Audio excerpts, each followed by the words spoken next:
I think this is truly protectionism, not only a negotiating tactic. It's protectionism on a totally flawed basis. It is a decision essentially of one person. This is not a decision of the Republican Party. It's not coming from Congress.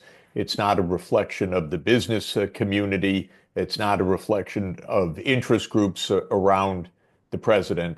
This seems, as best we can judge, to be a decision of President Trump. President Trump believes incorrectly that the trade deficits of the United States are a reflection of unfairness in the rest of the world, and that the trade deficits need to be closed. The trade deficits are not a measure of unfairness, either directly or indirectly. They're a measure of America's heavy spending compared to its income. And that reflects economically the large budget deficits in the United States more than anything else. We're running a budget deficit of about 7% of GDP.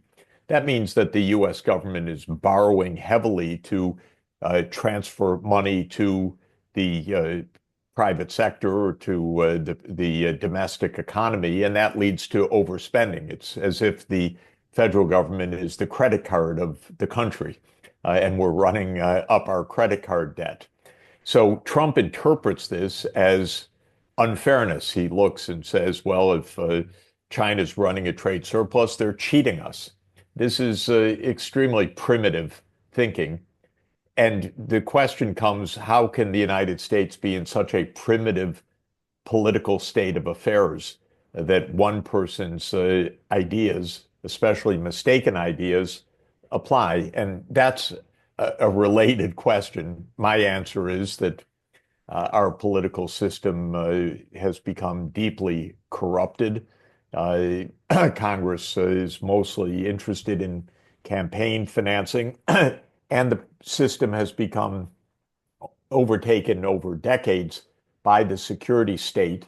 So legislation is littered with the emergency powers of the president, and Trump is invoking emergency powers to do his one person bidding on this. Now, if I add everything up, I would conclude by saying the policies make no sense. I don't think that they are primarily a bargaining chip. I think they're primarily the economic fantasies of one particular person. The fact that one person can do it is a massive political failure of the United States.